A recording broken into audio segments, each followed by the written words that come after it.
nosotros hacemos para que la gente sea la que transmita información. ¿Ok? Nunca preguntas que contengan la respuesta, nunca preguntas que induzcan la respuesta, que orienten la respuesta, porque impiden que el juez pueda formar su convicción, porque la respuesta sería un monosílabo. Ejemplo, señora Juana, ¿es cierto que el acusado que está sentado ahí es la persona que le puso la pistola a usted en la cabeza y por eso le entregó la cartera? Juana, ¿qué va a decir? Sí. El juez se va a convencer cuando escuche el sí, ¡ah, su madre, está diciendo la verdad! O mejor sería decirle, señora Juana, ¿puede decir usted qué pasó el 28 de mayo? Y la señora Juana dirá, la verdad es que la noche anterior no sé qué comí, pero estaba mal, me levanté temprano, no pude dormir toda la noche, bla, bla, bla. Cuando la señora Juana tendría que contar del robo que se produjo a las 7 de la noche. Entonces, la fiscal tendría que haberle preguntado, señora Juana, ¿me puede decir qué pasó el 28 de mayo a partir de las 7 de la noche?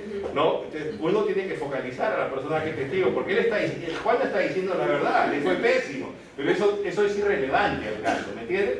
Entonces, ¿quién se encarga de saber qué es lo que el testigo le tiene que decir al juez? Es el litigante. Para eso es el litigante, fiscal o defensor, tienen como funciones dos tareas, narrar y persuadir, ¿no? Narrar es transmitir argumentaciones y persuadir es decirle al juez, las mías son mejores que la otra parte. O sea, cuando tú traes un testigo, tú ya sabes para qué lo traes. Lo traes para que conteste 2 o 3 preguntas. Le haces una pregunta, no la responde, le vuelves a hacer la pregunta hasta que salga la información. ¿Me entiendes? Nada más, terminó de contestarme la pregunta, chao, yo no te quiero preguntar más. Entonces, primero acreditar al testigo. Ah, ya, señor policía. Ya, usted dijo que trabajaba en la Iringri, perfecto. ¿Qué sabe? Ya, usted dijo que lo atrapó en esa intersección. ¿Y qué más pasó? No, lo reduje utilizando la fuerza que es proporcional y proporcional. ¿Cómo es eso? No, es que yo un mes al año siempre llevo cursos de Derecho Constitucional y Derechos Humanos. Bueno, entonces cuando usted dice proporcional, ¿qué es lo que hizo? No, simplemente lo reduje, lo coloqué, le puse los grilletes y de pronto ya me unidad para hacer el relevo. ¿Qué más, señor? No, inmediatamente que llegó mi unidad, hice un parte, se lo entregué y con eso terminó toda mi labor y estaba aplicando el artículo tal del Código Procesal Penal. ¿El Código Procesal Penal? Sí, porque también estoy estudiando un diplomado ¿en qué institución? ¿Cuál estamos? Entonces la mejor que hay en la cuadra 4 de la calle Gómez y por lo tanto, ya, entonces imagínense, ¿qué cantidad de cosas le estoy diciendo yo al juez, pero poco a poco? O sea, si yo se la digo al comienzo, el juez se molesta, ¿no? Pero si aprovecho alguna respuesta que me da para decir, ¿y cómo es que usted sabe hacer eso? Entonces, ¿qué le dicen? Uy, el juez dirá, usted tiene diplomado en Derechos Humanos, de Constitucional, diplomado en el Código Procesal Penal, usted es un policía maravilloso. Entonces, es cuestión de saber cómo se suelta la cosa, ¿no? La información, ¿ok? Tiene que ver con la acreditación, o sea, predisponer a que los jueces creen, confíen en la persona que está ahí, ¿no? Por ejemplo, a ver, el juez le pregunta, o el fiscal le pregunta a una señora que ha denunciado por violación a la libertad sexual. ¿Cómo se llama, señora Juana? Señora Juana, ¿cuál es su estado civil? Divorciada. Señora Juana, ¿tiene hijos? Sí, tengo 3 hijos. ¿De qué edad es? 8, 7 y 6. ¿Vive con ellos? Sí, también vivo con mis padres. ¿A qué edad tienen sus padres? 70 y 80 años de edad. Señora Juana, ¿a qué se dedica? Bueno, todo el día trabajo desde las 8 de la mañana hasta las 6 de la tarde y de ahí me voy a estudiar Derecho a la mejor universidad que hay en Perú, que es la San Martín de Porres, hasta las 11 de la noche. Entonces el juez, cuando escuche todo esto, volteará la cara, mirará al acusado y dirá, miserable, y a pesar de eso la violaste. Eso es lo que uno quiere, predisponer al juez en contra. ¿Por qué? Porque es una mujer divorciada, mantiene a sus hijos y mantiene a sus padres y trabaja y estudia.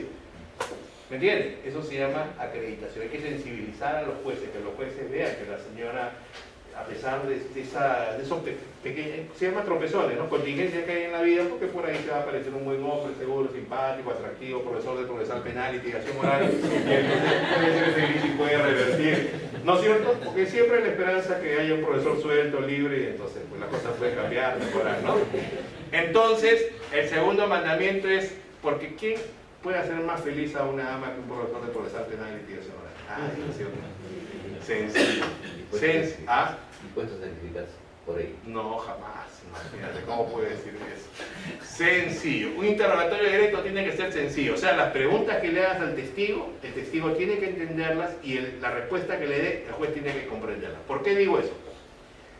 Más que nada esto puede ser en cuestiones de expertos, ¿no? A ver, señor, ¿en qué trabaja? Soy médico. A ver, ¿qué especialidad? Psiquiatra. Dígame,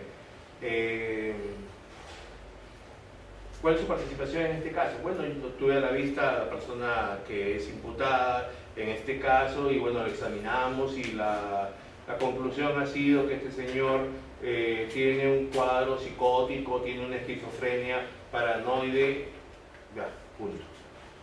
Entonces no más pregunta, dice el fiscal. La pregunta es, ¿el juez habrá entendido? ¿Sabrá que es una esquizofrenia paranoide? ¿Sabrá cuál es el impacto que puede producir en el momento del delito? Porque todo tiene que ver si estaba consciente o no al momento que se produjo el delito para que sea imputable. Entonces, por eso les digo, entiende que si se utiliza un término que uno sabe que es difícil que el juez lo conozca porque de ordinario no se trabaja esa clase de tema, ¿cuál es mi obligación? Hacerle repregunta. ¿Puede explicar qué es un cuadro esquizofrénico paranoide? ¿Puede decir usted si tiene algún tratamiento? ¿Si se puede recuperar?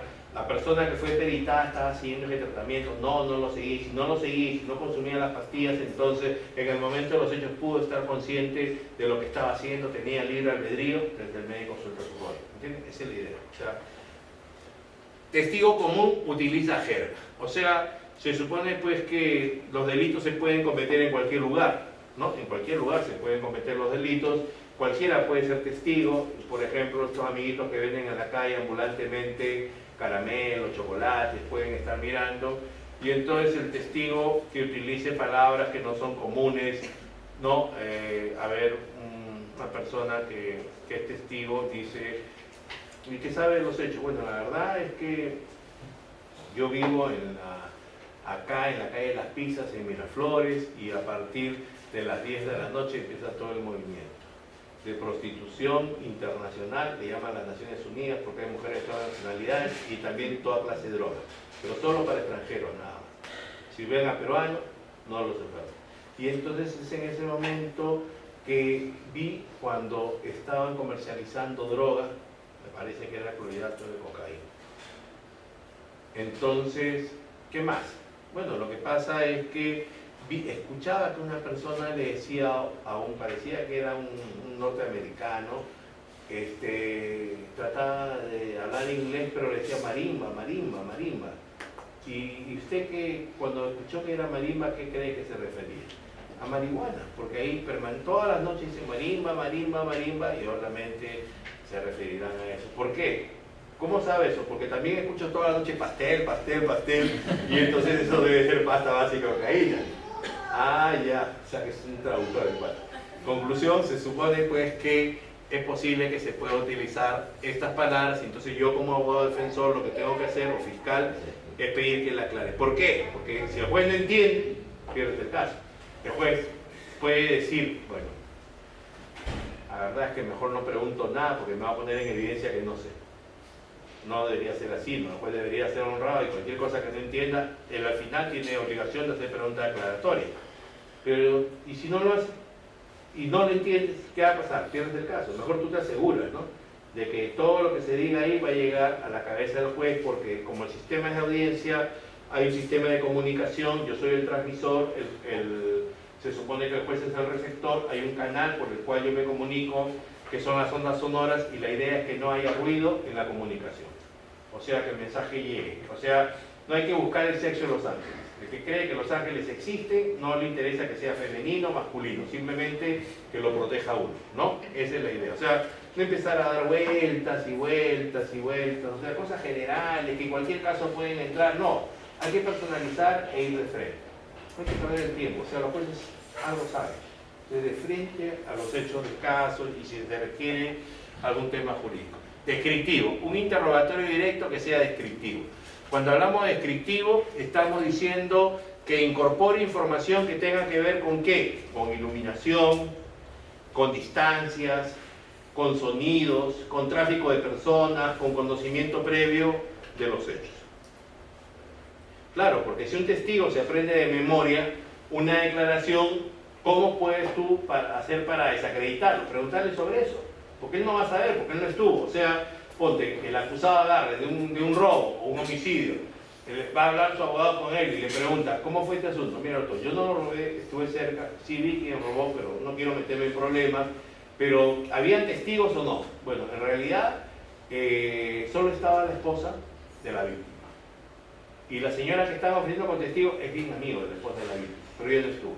Entonces, ¿cómo puede prestar una declaración? Porque le han contado cómo son las cosas. ¿Có puedes impugnar la credibilidad de ella? Refiriéndote a temas descriptivos del momento de los hechos. Descriptivo tiene que ver con ¿qué? Iluminación. Era artificial, era natural, se permitía percibir cómo se producían los hechos, habían obstáculos, árboles, cruzaban vehículos, se podía ver o no. Después decíamos distancias, o sea, imagínate, tú eres testigo, estás a 100 metros, ¿es posible que tenga buena percepción de un robo? No creo. A 50 tampoco. Entonces eso, ¿no? Distancias, ¿no? Tráfico de personas, ¿por qué? Porque se supone que más complicado robar en una zona donde haya alto tráfico de personas, porque se pueden agarrar. Normalmente uno trata de ser clandestino, trata de meterse por algún callejón. Si hay tráfico de personas, por lo menos hay testigos. Sonidos. Si te roban, ¿qué haces? Salvo que sea mudo, gritas, ¿no es cierto? Ladrón, en fin, ay, por lo menos gritarás, ¿no? Supongo que eres sensible, ¿no? No te gusta que te choreen, te cuesta tanto conseguir lo que tienes que, ¿no? ¿Sí o no? ¿Alguna vez le han robado a ustedes o no? A las chicas le roban a cada rato, ¿no? Bueno, a mí menos mal que no. Porque era cuando tenía unos... Me han estafado, sí me han estafado. Tenía como 18 años, como el cuento del radio. O sea, estaba por la Plaza 2 de Mayo caminando y se acerca un tipo y me enseña un radio bonito, lindo. ¡Ah, su madre! Y encima me dice, por decir 20 soles, ¡ah, su la codicia! Entonces yo dije, no quiero. Me va a seguir, yo estaría yo dándome la vida, me va a hacer una rebaja. No quiero camino, todo. Después me dice, ya, tiene 15. 15 ya, no, pero ten cuidado, no vayan a ya. Conclusión, me entregan envuelto en un papel periódico, todo. Entonces llego a mi casa, todo caleta, lo abra y era un jabón Bolívar. Ay, Dios. Pero así se aprende, ¿no es cierto? Se aprende a golpes, ¿no? Yo tuve la culpa.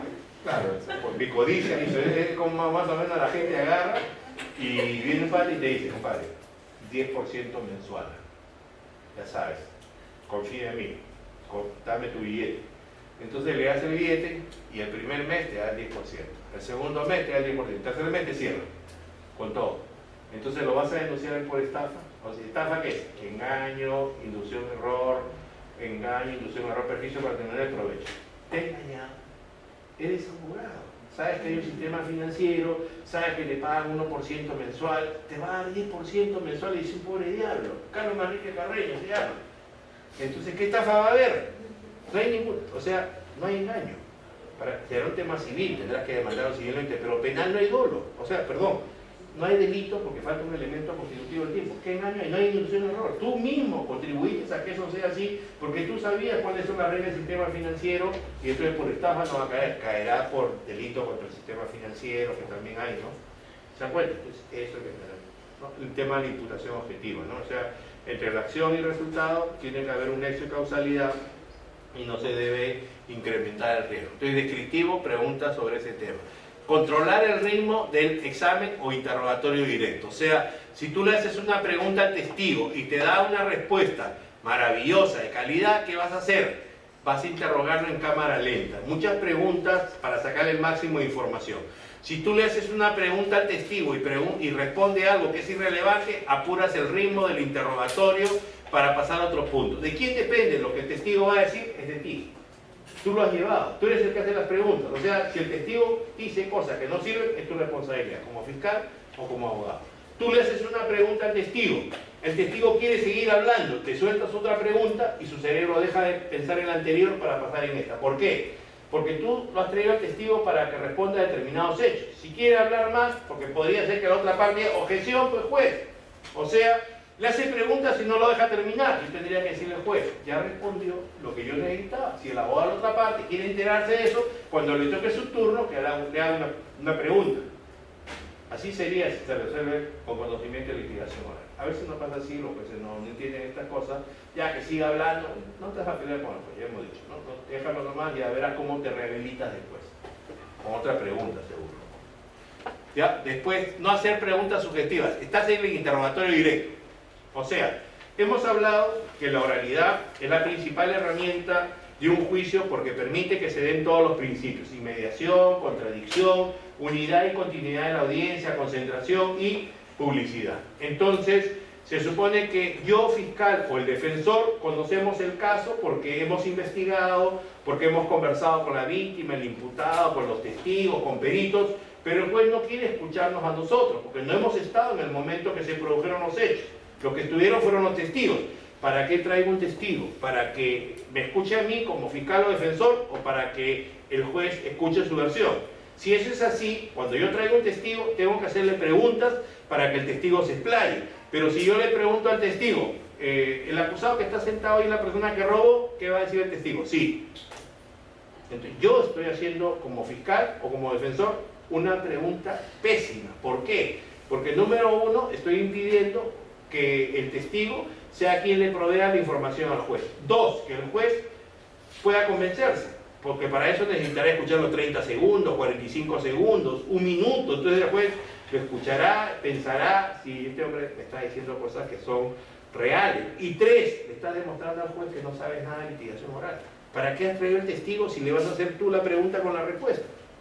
¿Me entiendes? Entonces hay que tener cuidado con eso. Cuando tú traigas un testigo, las preguntas tienen que ser abiertas. ¿Cómo se reconoce la pregunta? Cuando es abierta, por la primera palabra con que empieza. ¿Qué? ¿Cómo? ¿Cuándo? ¿Dónde? Indique, detalle, narre, reflexione, explique, en fin, cualquiera de las que uno puede utilizar para que el testigo sea quien responda esto. Entonces está prohibido hacer preguntas sugestivas a tu testigo, está prohibido. Anunciar debilidades, ¿sí? Si es público, si de todas maneras la otra parte, ¿quién sabe? Por ejemplo, si tiene antecedentes penales, está en el caso.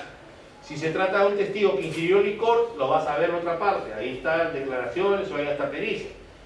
Entonces, supongamos que se trata de un caso de un homicidio.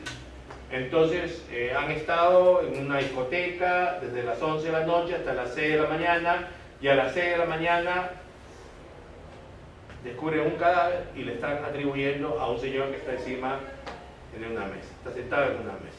Entonces lo que va a pasar ahí es que llega la policía, pues, lo detiene, y ¿cuáles son los cargos? Preguntará: ¿usted ha matado a la persona que está ahí? Yo no lo he matado, si yo toda la noche he estado acá sentado con mi amigo. ¿Tu amigo es tu testigo? Sí. Y el amigo está tirado encima de la mesa durmiendo. Entonces se entiende que desde el inicio uno tiene una impresión que es un mal testigo. O sea, si está borracho, está tirado encima, ¿qué validez puede tener su declaración?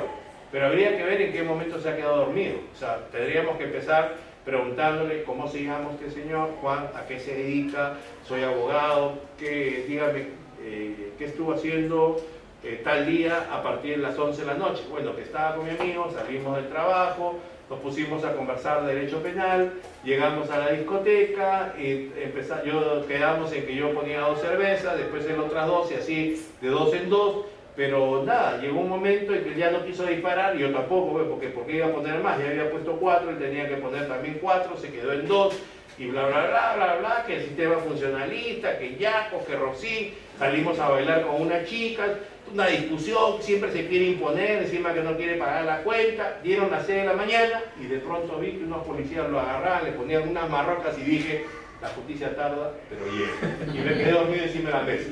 Conclusión: el testigo está diciendo que ha ingerido licor, pero ¿le impidió la percepción? No, o sea, el licor depende de la cantidad, no, depende de tu estado de ánimo, cómo es estado. En este caso, el licor te puede aflojar la lengua, te puedes olvidar de algunos pasajes si has ingerido mucho licor, pero en este caso él estaba consciente de todo lo que pasó y claro, después ya cuando se lo llevaron preso al amigo se quedó dormido. Entonces, ¿qué es lo que yo he hecho como fiscal o como defensor si es que este es mi testigo? Con las preguntas, lograr sacar toda esa información del consumo de licor, pero a pesar de eso que él no está bien habilitado para la presentación. Conclusión: cuando le toca el turno al fiscal de hacer el contrainterrogatorio, ¿va a poner alguna incidencia en eso? No, porque ya me anticipé, ya minimicé el efecto adverso, entonces ya anuncié la debilidad y ya la curé. De eso se trata. O sea, si tienes alguna debilidad en el caso. Escuchar la contestación, ¿no? Escuchar la contestación.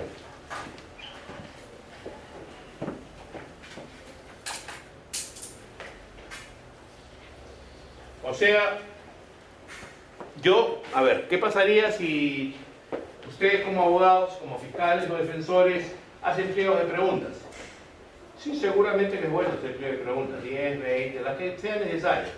Pero cuando yo voy a una audiencia, no voy a trabajar con un pliego de preguntas de 10, 20 preguntas. Porque, ¿qué pasa? Es más, inclusive yo puedo haber conversado con el testigo antes de la audiencia, debo haber conversado, lo debo haber preparado, y entonces el asunto va a ser que yo le hago una pregunta a él, y él, la gente que no es abogado, incluso los abogados que no tienen experiencia en trabajar en el sistema de justicia penal, cuando van a una audiencia se ponen nerviosos, ¿no? Salvo incluso cuando tienes cancha, igualito, ¿no? Los primeros segundos hasta que agarre vuelo, pero un testigo peor, ¿no? El testigo va a estar 30 minutos de su vida como testigo, no va a estar más. Y además también hay problemas con el prestigio del sistema de justicia penal, la gente no habla bien. Entonces el asunto está que le hago la primera pregunta y el testigo agarra y me contesta la 1, la 5, la 8, la 14 y la 19.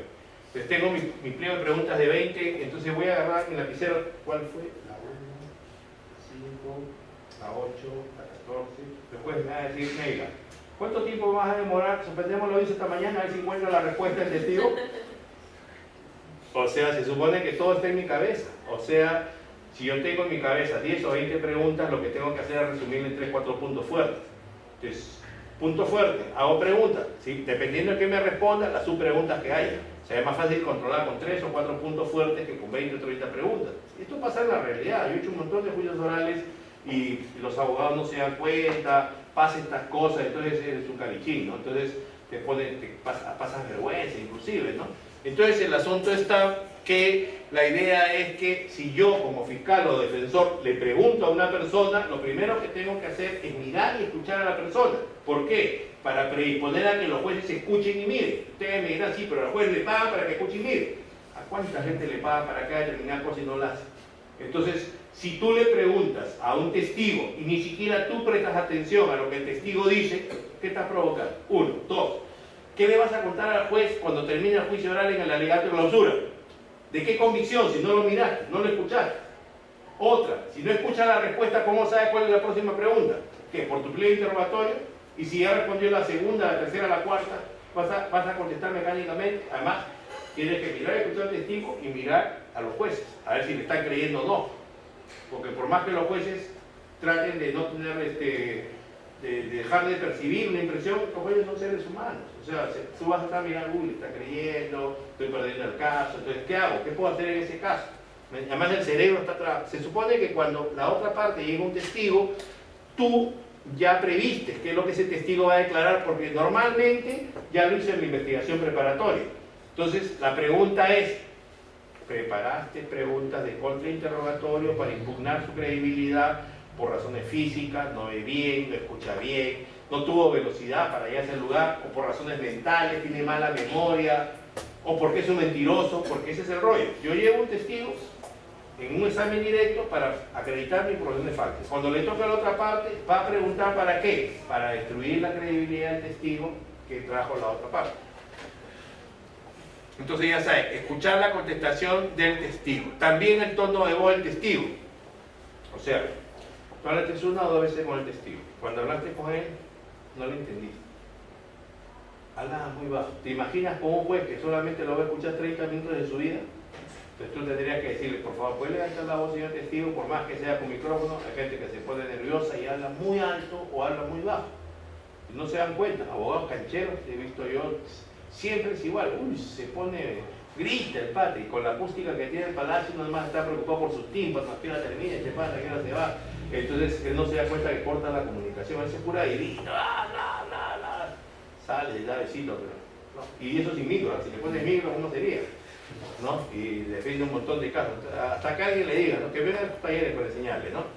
Entonces, seguramente ganaría los casos, ¿no? Porque defiende a todo el mundo, pero la mayoría de casos los pierde, ¿no? Así es la gente, ¿no? O sea, hay gente que tiene fama, a pesar de que pierde todos los casos, ¿no? Defiende hasta futbolistas, hasta periodistas, expresidentes. Entonces, posición del fiscal o abogado, posición del fiscal o abogado, ¿no? Entonces, ahora vamos a ver una película. Vamos hacer una película un rato, a ver. Si me dan así, si la posición del fiscal o abogado es la reforma. A ver. Esta no la van a volver a ver, así que presten mucha atención porque es exclusiva. Por si acaso no es una triple X, ¿sabes? Es una de litigación oral. Me botan del instituto. No, es que puede ser una que combine con juicio, pues, ¿no? Ni exclusivo. No sé, ¿dónde las venden? No, ese es Amazon. Amazon.com, ahí consiguen todo.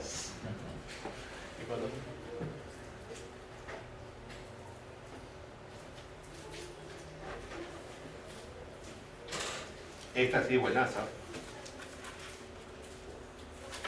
Si son como este abogado, ya son lo máximo.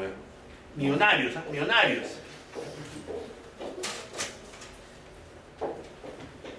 Ni Tiburón, ni Chuck, ni Boston Legal, ni Filadelfia, ni la ley del orden le ganan a este pata. Es un monstruo. ¿Dónde está equipo? Acá abajo, acá, inicio, ¿no? ¿Inicios? Ahí sale el equipo. Ahí. A ver, equipo. Acá está el DVD.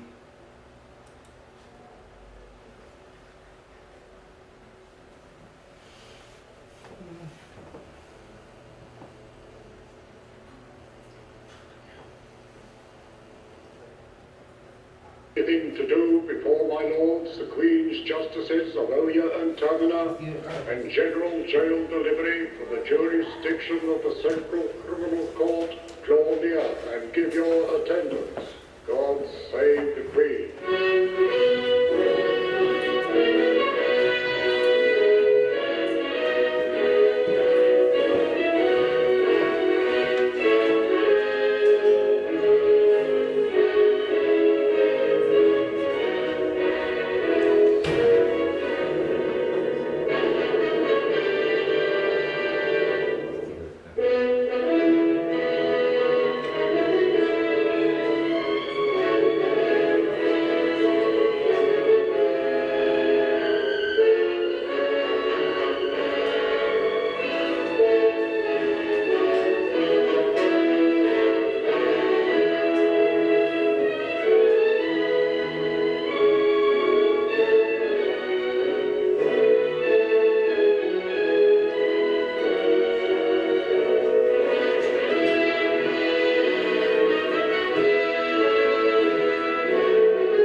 Of Mrs. Emily French, a woman of 56.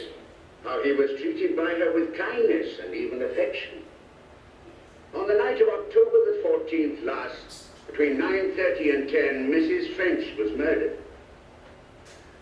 Medical testimony will be introduced to prove that death was caused by a blow from a blunt and heavy instrument, and it is the case for the prosecution that the blow was dealt by the prisoner, Leonard Pope. That's not true. I didn't do it. Among the witnesses, you will hear police evidence, also the evidence of Mrs. French's housekeeper, Janet McKenzie, and from the medical and laboratory experts, and the evidence of the murdered woman's solicitor who drew her final will. Approximately 30 minutes before Janet McKenzie, the housekeeper, returned home and called. Death was instantaneous, caused by one blow from a heavy and blunt instrument. Were there any signs of a struggle? No. Just the one blow. Would that indicate to you that the murderer had taken Mrs. French by surprise? My lord, I must object. My learned friend refers to the assailant as the murderer. We have not yet determined whether the assailant was a man or a woman. It could quite conceivably have been the murderess. Mr. Miles, it seems that Sir Wilfrid has joined us just in time to catch you on a point of grammar. Please rephrase your question. Yes, my lord. Inspector, is it your opinion that the assailant